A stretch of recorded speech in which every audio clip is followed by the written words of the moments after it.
isih panas. Tak laren-laren dhisik ta. Assalamualaikum. Waalaikumsalam. Assalamualaikum barang ngarepe. Terus ngaret kene ngaret iki. Aku kok semelah karo kowe. Kok iso iki? Ngaret kok raja-ajak kancane. Wong aku agek budal panase mbah. Kok sangu ta ora? Kurang tok yo sangu aku. Wah, di ya krek. Sandal ngaplok kowe. Sijine lembek aku. Ngono. Ngaret tok sangu. Wis sandal kok bawa. Oh. Ya, ngene yo. Menawa kondi? Wah. Aku ngaret panasan buang. Wis sampune dhisik. Kok mergo doyan. Iku kok kurangan ta ora kok semono. Kok nak kurangan tak golekne ngono lho. Alah, Joko mertu gua nang alas puro ae tinggal mulai ben ngono dhewean. Yo iki paham ndi piye? Wong iku wis Sampeyan sapa? Kowe urung ndek bojo, openi sapa? Openi ya. Openi dhewe. Aku mau masak kok iki gudeg. Walah, kowe oleh dhuwit kok ndine? Jangan-jangan. Lho, dompet iki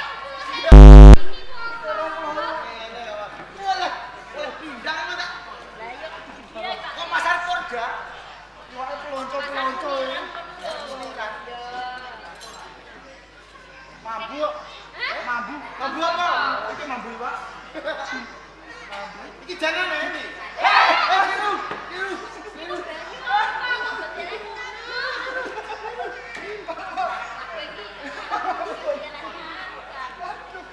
Iki mangan les apa ora? Aku sing asli ngelek. Lah kok ora mangan? Dene aku pengen cilik, ya ora mangan. Bebelan, ben mamer lah, mantap kok. Besek. Tahu benane ae. Wah, kedue apa? Aku sih enggak tahu kan tinggal.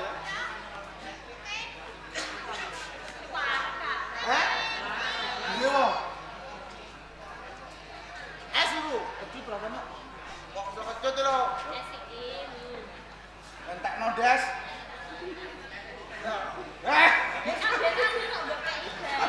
Apa kok main? Aku yang mana rak kelan nak? Gur arang. Ini nangis. Keluaran berong. Mana dulu aja. Ora jauh. Rianan kok. Sek. Kok mencu. Mana ono iwake ono asir rupe. Lah, kok mencu. Ya mau ngono. Wong tak cancane ngarepe masjid kono kok. Lah ya tak ngenteni nang kono. Arek jaduk tok. Abane bengah-bengah. Kowe ning dene. Aku mbok tinggal ning alas purwale. Ora kok tak tinggal ngono tuh. Aku iki lagi golek. Kowe mangan jagongan karo lek asu. Ora Sumarni, Sumarse. Lek asu marse. Ada asu.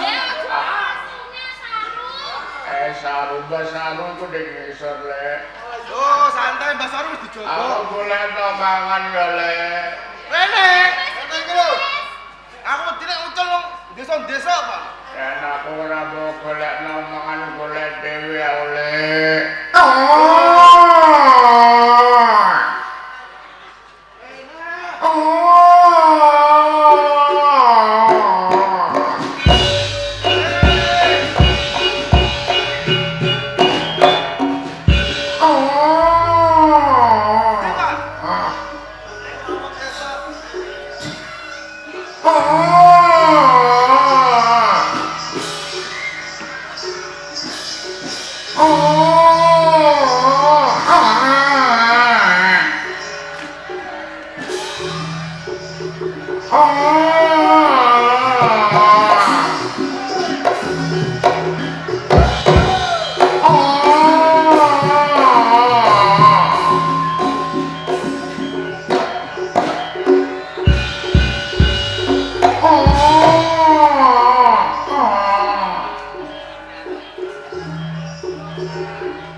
Joko mercuy rambut duwe. Ayo kok makan enak. Turu enak. Wong telu ah. Ya salah ku wong telu. Keguyon. Saya dong gede. Randem duit kok ditukokno. Tebak. Redane. Ini lek. Aku luwe lek. Kowe mangan. Mangan wis dicepai. Dicepai lho. Endi? Lah kuwi nanging lek. Nggih. Sadurunge tak pangan sukses iki. Aku arep peneh gedungo ya lek. Karo bapak lan ibu sing tau gati ya lek. Muga sak bubare rawake pagiban sandiwara ketoprak wahyu manggala. Muga rezekine ora luwak nanging tansah kebak ya rek. Amin. Tansah pinaringan panjang umur. Amin. Panjang yo yuswanipun. Sehat gagas waras keluarganipun. Amin. Muga-muga iso nyekolahno bocah. Yen tulah kanggo tuku tegalan sawah. Yen isih ora karena kanggo budal ning Mekah. Nah acarane apa lek? Nikahan. Kali matur urus. Ngantene mau ndi le? Ngantene ora ana ketok. Ora nganti sawanan kebune ya mbah. Golek kowe. Iya. Oh, penting didongakno. Ngantene muga-muga samawah ya le. Amawa sak. Kanggo sepisan lan selawase ya le. Sing penting dan Sing penting dan anak. Lah iki lho, Mawa. Endi? Aku njaluk mangan le.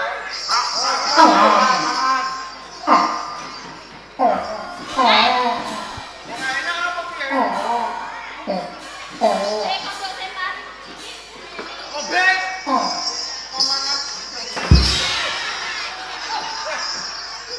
Piye to, Des? Hei, iki mau bertanggung hijau.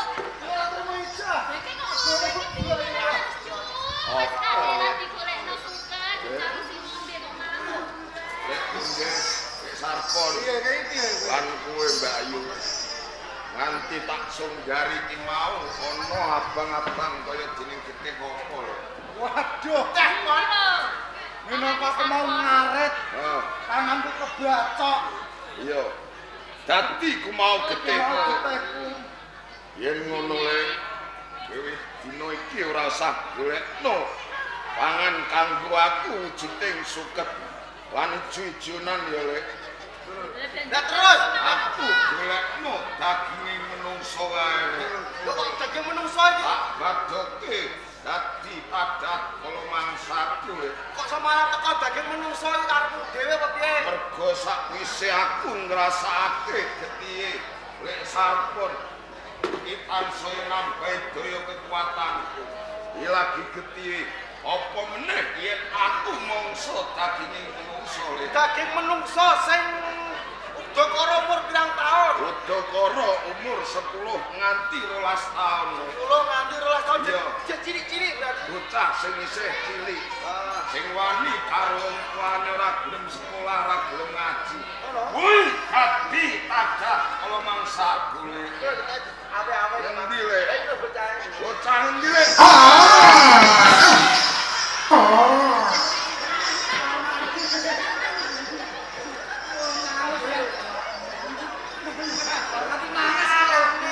Bocah kae. Iku ora bocah. Sing nangis kae le.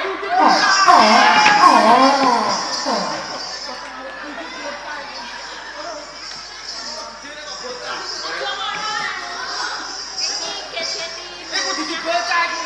Geman lupa. Aku golekno siji wae. Aja daging menungso. Apa, Le? Tak ganti daging kambing. Sate. Wedhus. Wedhus. Kuwi sing duwening sumu. Sungu. Kewan. Kowe Mas. Kaya dening aku lek aku Apa? ora suci. Liyane. Oh, ganti bakso lho. Bakso. Bakso sing digawe saka apa lek? Daging sapi. Daging sapi ya. Sapi uga duwening sungu kaya dening aku ora suci lek. Aku golekno siji wae lek ya. Sanjalukmu Swike kono maguan. Ora suci sedikit pencolot-pencolot aku gigi lek. Kowe gelem ya. Golekno.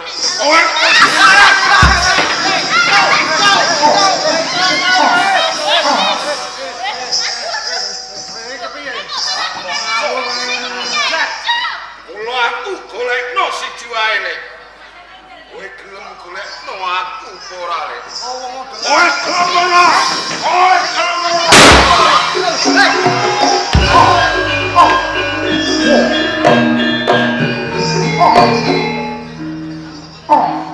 Katok kowe.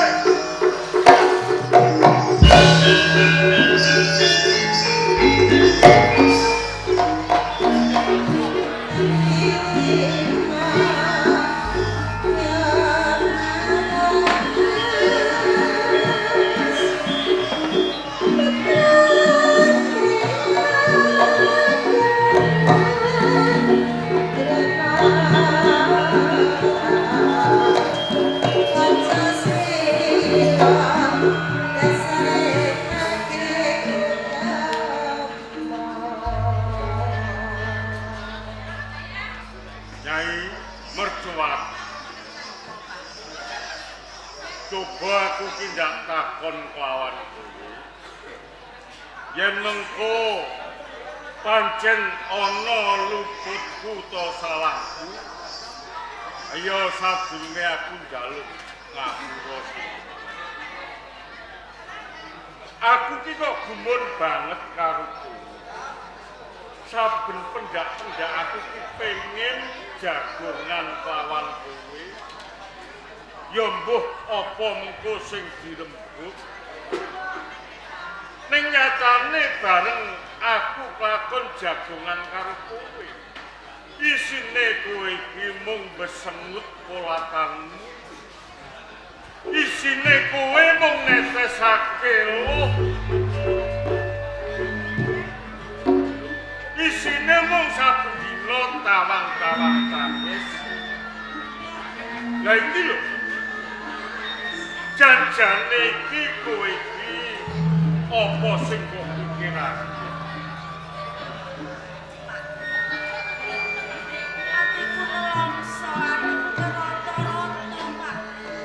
Nelongso atimu keronto-ronto. Aku yang nyawang karo tonggo-tonggo teparo kare sing duwe anak. Padha iso guyon karo anak. Iso dulang anak. Yen uga bisa ngeloni anak. Ning anakku apa mangke? Apa sing tak rasake kabeh ora bisa mangke. Aku kepengin dulang anakku. Pengen guyon karo anakku. Apa mana yen durang pengen ngeloni karo anakku. Ning kabeh ora iso tak lakoni panen. Jalaran opo? Sawise anakku lair, njur mbok buang ning alas tonggo. Ngono rasane atiku kepiye coba panen yen to sampeyan dadi aku. Nyawang tonggo teparo sing koyo ngono ora nelongso rasane ati panen. Dadi cekane sing dadekake nelangsaning atimu. Mergo kowe ndak misahake karo anakmu. Wiwit ponan jabar nganti saiki. Mercuat. Apa sebabe nganti kowe ndak misahake kelawan anakmu si Joko Mercu. Cuput saiki rasa. Lho yen aku kuwi sawijine menungso. Kemuga jangkep lawan sanubara. Semoga kowe ya menungso lumrah. Lho bareng aku bebrayan urip jejodohan kelawan jur diparingi momongan lawan Gusti kang Maha Agung. Lho bareng kowe nglarake konang jabang wujude anakmu ora lumrahing wujuding jalma menungsa lumrah. Wiwit tenggok mengisor iki menungsa lumrah, ning tenggok mendhuwur iki asipat asirah kebo to maisa. Lah iki sing ndadekake aku rumangsa isin yen nganti mengkone nganti dingeteni para tangga teparo. Senajan kewujudan kaya apa kuwi titise sampeyan, Pakne. Kuwi anakku. Tak rewangi aku ngandhut ana ing kandutan sangang sasi seputi. Ning kabeh kuwi mau aku ora apa-apa mergo aku kepengin duwe anak. Iya gini yo sawise anak sampeyan wujude kaya ngono kok sampeyan njur kandha yen isin. Yen aku ora isin, Pakne. Kaya apa wujude wong kuwi anakku sing lairke aku tetep ora isin, Pakne. Jane yen ndak gagas iki dosa apa sing ndak lakoni. Lho jenenge aku menungsa lumrah, kowe ya menungsa lumrah. anak sing wujude kaya ngono. Apa mbok menawa biyen kowe iki nate tumindak selingkuh ngono apa? Malah sampean ki reno-reno ngarani wong. Mbok menawa ya sampean dhewe kuwi mulang nganti anake wujude kaya ngono. Ayen aku ki mengadae nek sampean kuwi sing nangdon. Dadi ya saka sampean iki kuwi mau pane. Selawase aku dadi wong lanang iki lempeng dalem tak kandhani. Lah mula sampean yo rasa Yen seneng wong wadon siji ya wis kuwi. Ayo padha karo aku yen aku wis duwe bojo siji ya kuwi bojoku kok iso aneh-aneh sampean. Oh anakmu ki saiki kira-kira ya wis ndungkap umur 16 tahun nganti 17 tahun. Wis ora usah dipikirake. Ayen pengen ketemu ya sampean. Ana Alas Purwo.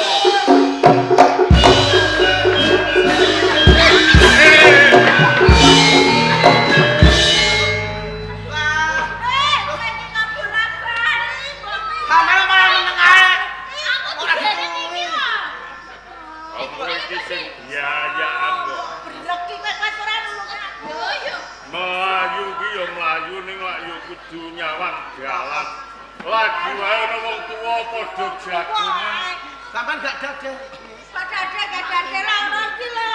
Sikile brek. Aku wis pikir malah si iki. Sopo dah iki? Mira. Melayu kok. Piye, Dik? Ora kapok. Yen Iki lho digeret mlayu. Ade aja mosi Adik. kowe iki ana apa? Kok sajak gagap gugup pelayumu genti ambek kamu anti krenggosan. Anak sampean wong ngamuk-ngamuk, Dik, anak sampean. Sapa? Joko Mercu. Joko Mercu. Joko Mercu iki Ngamuk. Ngamuk. Ayo mbok menawa sing salah ki kowe. Sing luput ki kowe. Lho kok luput iki lho. Ayo mbok menawa si Joko Mercu ki ngelih seluwe wetenge njur kowe kaset nggonmu menehi pakar. Ora perkara kuwi, Dik. Anjur perkara apa ya? Nek Makan makan jalarane to. makan iki wis bendina tak menehi. Sampe isi suket Ngombe. ngombe. Lah kok nganti nesu ki jalarane apa nak ya ngono. Jalarane, Dik. Joko Mercu wiwit dina iki ora gelem mangan. Suket-suketan, ijo-ijonan. Ngombe banyu sumber ya, Moh. Jadi Joko Mercu saiki iki moh mbok pakani suket. Ora gelem. Rambanan ya ora gelem. Ora sudi jare. Ngombe banyu tlaga ya moh. Moh, Dik, ra seger. Rene lho iki. Piye, Kang? Anu, Dik. Ayo ponakmu Joko Mercu ki rene wis gedhe. Mbok menawa wong kuwi ora-orane ditise menungso lumrah. Menawa dhewe iki njaluk mangan sak lumrahe menungso kaya dene Menawa jaluk sego. Kalau sing dijaluk iku ora lumrah Lah kok, iya, Dik. wis tak tawani sego ya, Moh. Moh, Kopi. Ora gelem. kuwi wowoan buah-buah. Ora sudi jarene, Dik. Apa terus jaluk Lanjut, kok ngomong, Tra. Kalau sing dijaluk iku ora lumrah, aneh. Kok kowe kandha sing dijaluk ki pakane ora lumrah ki apa? Lah sing dijaluk saiki mangane daginge menungso. Lah. Mbene ya getihe menungso. Geteh. Bener kok. Kowe iki percaya. yen kekandhan aja angger kowe sukun bisa ngucap. Aku ora goroh, Dik. Joko Mercu kuwi senajan wujude kaya ngono. Ning kuwi iki titise menungso lumrah. Lho kok nganti dheweke pengen njaluk mangan daginge menungso, ngombe gedhe menungso. Ya aja kaya wara. Iya salahe. Kuwi tenan kok. Salahe kancaku Arifin kok, Dik. Lah ngopo? Lah ngarep tangane keplathok, lali tak ditambani malah dioret-oret ana suket. Lah dipangan Joko Mercu. Lah jarane ngrasakno getih. Menungso iki iso nambahi daya kekuatane. Mula kuwi terus malah njaluk daginge, apa meneh daginge malah tambah jaduk jare. Dadi jalaran iki mung kanca ruang Arifin nggone ngarit Plathok. iki keplathok tangane. Nah, Getih disap-sapke suket. iya, Dik. Daginge ya takut ning suket. Eh. Jur dipangan Joko Mercu. Dipangan. Lah saiki Mergo. kancamu. Lah iki Heeh. sing mari ana iki kancaku, Dik. Lho ngopo? Mati dipangan karo Joko Mercu. Ayo kamu Dipangan wis.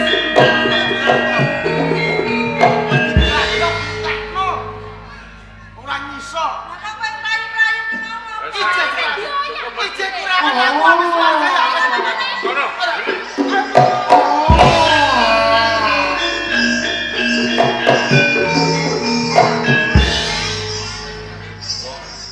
Pak, aku sing bali kok. Ini re. Joko Mercu. Opo, Pak? Ayo lagi wae bapak ki nampa prajuritmu pundi. Jare kowe iki dina lagi wae ngamuk. Kowe njaluk mangan wis dicawisi suket karo lekmu pundi. Dicawisi rambanan. Uga dicawisi ngombe banyu tlaga. Jare kowe kandha saiki iki kowe wis ora doyan mangan suket, ora doyan mangan rambanan. Permoh ngombe banyu tlaga. Pancen bener, Pak. Malah kowe kandha yen saiki kowe pengen mangan daging menungso. Ora kleru, Pengen ngombe getih menungso. bener, Pak. Dadi bener kandhane lek. Prajurit pundi kuwi bener, Pak. Senajan kowe iki wujudmu kaya ngene. Mongko kowe iki titis sing menungso lumrah. Lho yen kowe iki sawene menungso njur pengen mangan daging menungso, cukup ora sakno. Saya meneh prajuritmu pundi. Iki lekmu Arifin mentolo mbok mangsa mbok pangan daginge. Iki bener kowe luput. Bapak nyalahke karo aku. Pancen salah aku, Pak. Joko Mercu, Pak, sing kudune iki kowe ngelingi. Wiwit cilik kowe ndak sebratake ana ing alas purwa. Iki sing gak kokon nupeni kula wentah gedhekke kawan kowe. Ora liya lek Arifin karo lek Pundi. Lho yo kene kok kowe mentolo mentalane kowe mongso marang lekmu Arifin.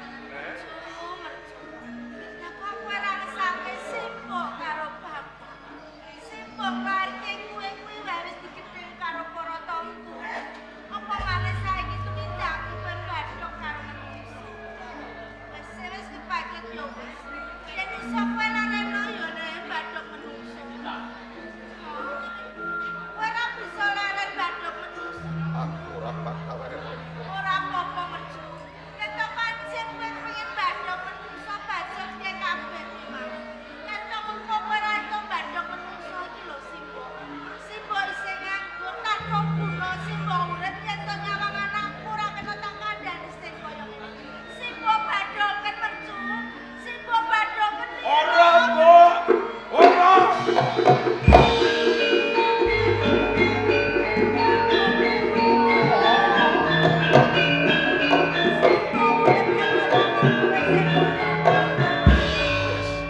Cukup, Mbok. Pancen Simbo mati ora apa. Yen kowe isih kurang trima, isih kurang wareg, kurang marem nggonmu mangsa dene menungso.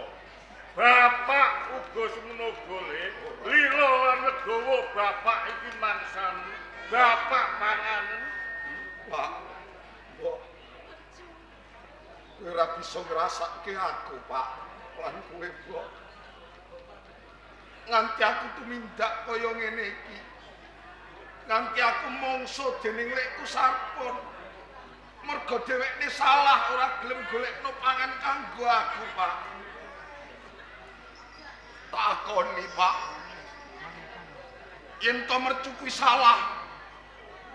Nanging kanthi dalan iki aku mangsa dening menungso, Pak. Mbok menawa iki wis ginarising kekodrat, dimen aku bisa mbalesake sela-sela wirange wong tuaku. Aku ngerti ora usah dadak bapalan simbok nutup-nutupi. Kabeh tangga teparo ana ing desa Gambir Seketi iki padha gedeng bapak lan simbok. Bebasan kepregok padha menggok, ketemu padha ngidu ing kamangka, Pak. Gambir Seketi tanpa bapak ora kelakon dadi desa. Nanging gini apa, Pak?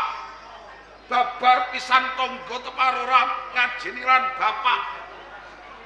Apa mung perkara duweni anak sing wujude ngala kaya dening aku? Ya mbok menawa wae kanthi dalan. Mergo aku ndadeni anak kowe le metu sing wujudku ora sak lumrahing manungsa. Ya kanthi nganti kabeh wong-wong Gambir Seketi tangga kiwa teken ki padha gedeng kelawan bapak lan simbok. Mbok, aku jaluk kanthi pengakuan bapak lan simbok. Iya, Aku jaluk pangan karo bapak lan simbok ya, Pak. Aku golek mau pangan kanggo tadah kala mangsaku, Pak. dadi kowe njaluk pangan karo bapak sing supaya bapak iki nyawisi menungso lawan kowe kanggo pangan. Bener, Pak. Jur kira-kira sing mbok butuhake iki sedina menungso pira? Ora usah golekno telu aku, golekno siji wae, Pak. Mengko tak badoke wanti tabuh 12 bengi, Pak. Dadi kowe ora kena tak elekke. Mangan liyane menungso ora gelem. Aku isih kok akoni anakmu apa ora? Ya. Senajan wujudmu kepiye wae pancen kowe iki daging kulitku, kowe uga tetep tak gaku anak. Ya. Merdu, Pak. yen pancen kowe adeng atimu njaluk jatah menungso siji saben dina. Aku saguh kowe. Bapak Nggonku mengko bakal budidaya golek pangan. matur nuwun yen pancen kaya ngono, Pak. Kok aku tak ngasuh kowe dhisik ya, Mbok. Awakku sayang, Mbok. Ya kono asul sik. Aku njaluk Pak. Ya.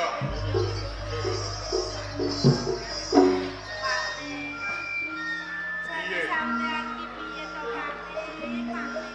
Sampe malah nyakui metu golekno bocah. Umpama sampean golekno bocah kanggo anakmu metu. Lembune desane wong sampean to bocah siji. Kuwi wae yen sampean selamat iso mulih gawa bocah iki mau.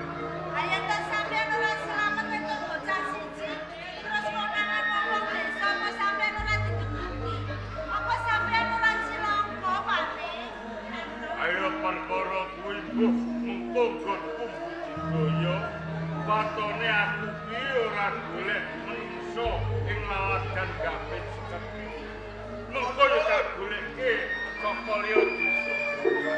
Monggo.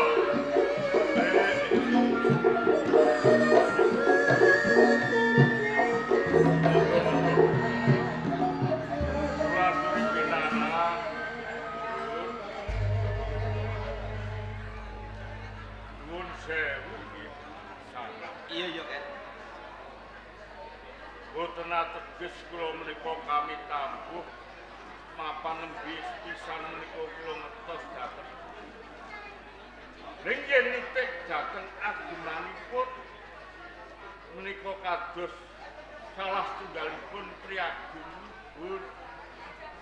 Lajeng estunipun paringan asma sinten lan wingking saking pundi Diwanoake. Munggawa praja saka Majapahit tumenggong mangkatku Harya jejetan kang dadi aran. Munggawa praja ing Majapahit Pancen bener. ndara jejetan. Piye Pak Ne? Betul sing rawuh ning rompoke awake dhewe iki aku dhuwur saka Majapahit. Layak sandangane nyawu ya Pak Ne iki apa sing pating kelu. Bali takon sampeyan kuwi sapa? Nggih.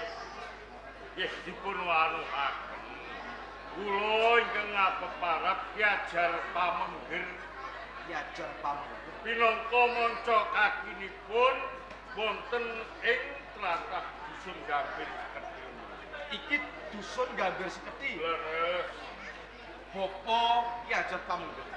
Aku njaluk pangapura kang gedhe merga lumebu ana ing omahe sampeyan. Merga tak sawang kuwi desa Gambir Sekedhil gedhe ning kahanane kuwi sepi. Ora ana menungso siji wae sing kumlimer.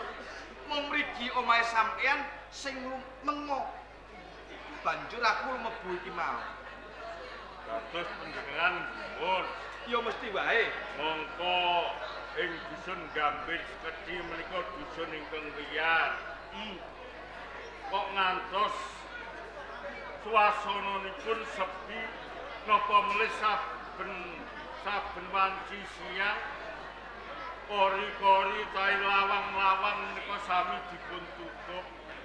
Boten wonten menungso ingkang wantun medal saking Kuwi pancen bener. Banjur kahanan apa? cetanipun ngaten lho Doro. Sedaya tiang-tiang ing Gambir Sekedhil menika yen badhe medal saking griya niku ajre Wedi. nggih. Banjur wedi lawan apa? Jalaran ing Gambir Sekedhil menika wonten salah setunggalipun menungso ingkang doyan mangan daginge menungso.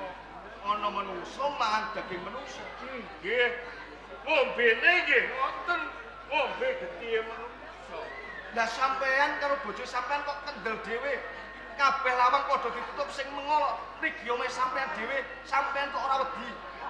Nggih nyatane tiyang kula wau yen kalih kula kok duka darbira sewuh lan pakewuh napa sungkan utawa wedi kalih kula nggih boten ngerti. Saya wedi karo sampean. Nggih. Kok aneh-aneh banget.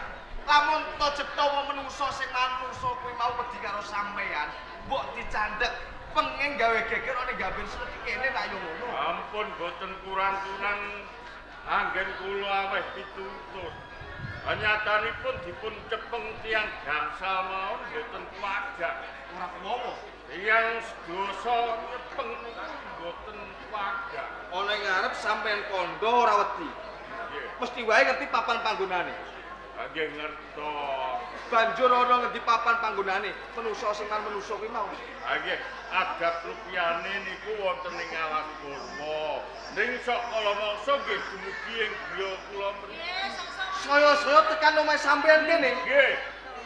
Kok gawe kepengin selak mangerteni kawujudane menungso sing man menungso kuwi mau.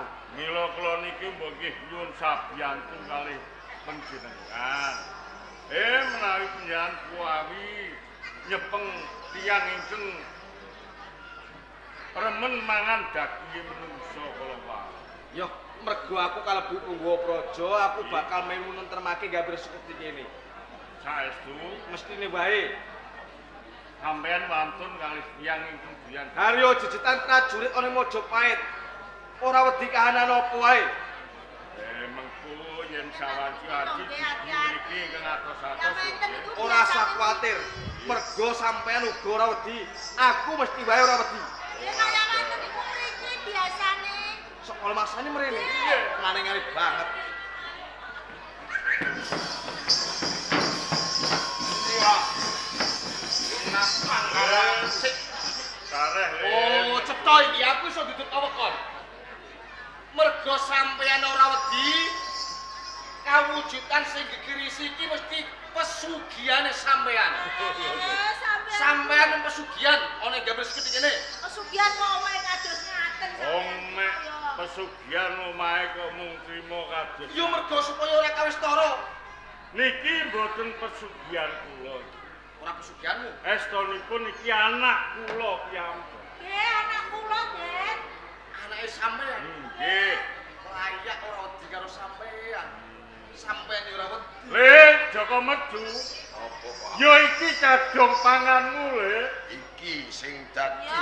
dadah. Ya, kono ndang dipangan. Kok malah tanya-tanya kok mongso. Niki lho, niki tak cekeli, Le. Ora usah gondeli, Mbok. Anu dhewe ya, Ndang. Aku ora sudi mbadhok menungso iki. Lho, Syukur yen kaya ngono. Iki lho awake lemu. Aku golekku bocah cilik wae. Oh, kok. kaya ngono. Udakara umur 10 nganti Oh, Pak. 12 tahun, Pak. Anake sampean kepengin daginge bocah. Nggih. Slamet bejo sampeyan. Ini ra doyan mongso karo sampean.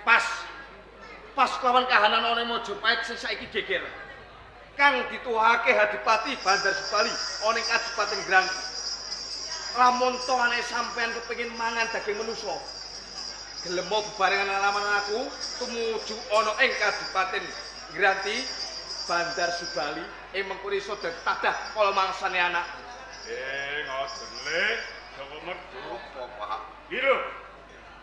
Manut pratelaning Gusti Arya Jujutan, yen kowe kepengin butuhake mangsa lawan jalma menungso, ya dikanthi ning Kadipaten Grati. Ana ki akeh banget kawula Grati sing isih enom-enom. Sisan gawe nentremake Mojopahit ing mengkone uga bakal tak jaluki ganjaran. Ganjaran kan malah. Untuk ganjaran. Wiras pantes kowe ngleboni sayembara ing Mojopahit, yen kowe bisa mateni Bupati Granti, gedhe ganjaramu. Apa bisa tak ugemi? Kiring apa ora? Yen pancen kaya ngono mlaku luwih dhisik. Kaya ngono. Aku jaluk pamit kek. Monggo-monggo. Pak. Menawa kanthi dalane aku bisa mulyakake bapak lan sirga mula kanthi kowe, Pak. Aku njaluk pamit arep mungku saembarane Gromar Kuncung Mojopahit, Pak. Ya, ndak panestoni pindaning banyu milih panestoni. Muga-muga bisa kales ing bebaya.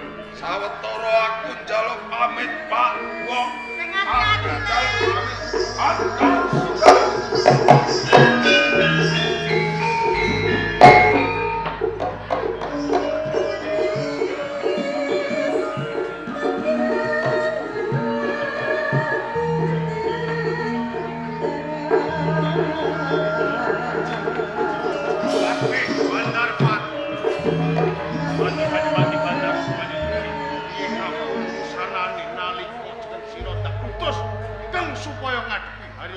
Mboten yinten babar pisan. Menawi sedaya prajurit Granti pikantuk kamenangan, sak temah prajurit Mojopahit sami salam tunjang. Granti untuk kemenangan. Leres Nanging Yoti, tur nggih. senajan to ing dina iki kabupaten Granti kemenangan. Ora pasti. Rawi.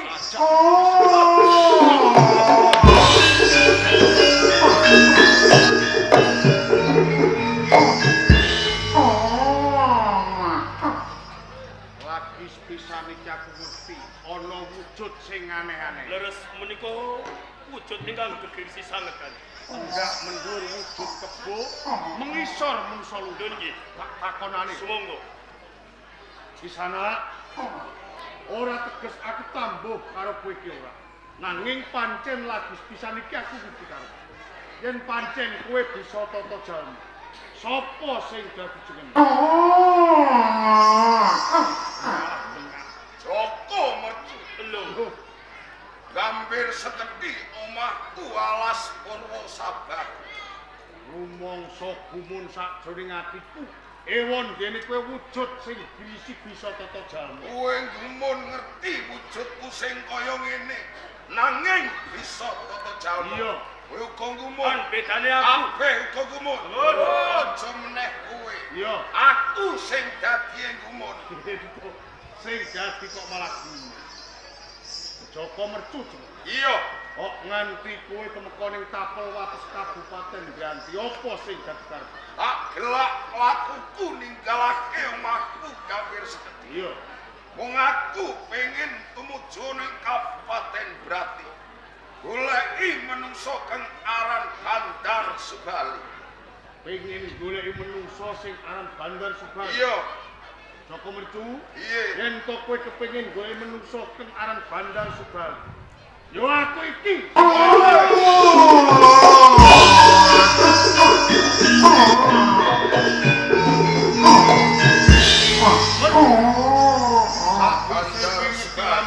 Bandar Subali sajak dengan rasamu. Ini apa ora? Mergo menungso sing tak goleki iki wis ana ing pengarepan.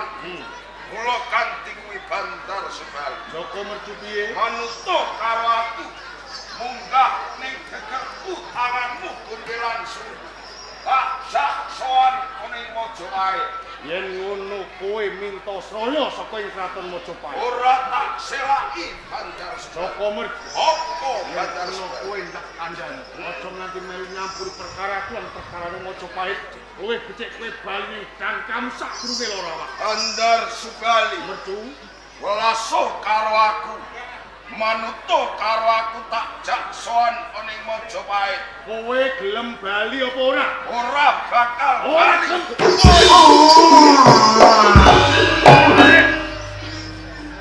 Menungso keranjingan kuwi Bandar Subali.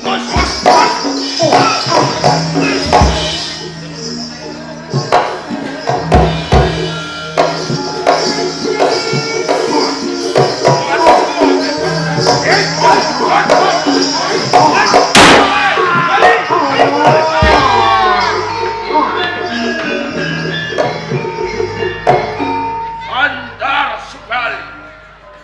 Ketaman sungat.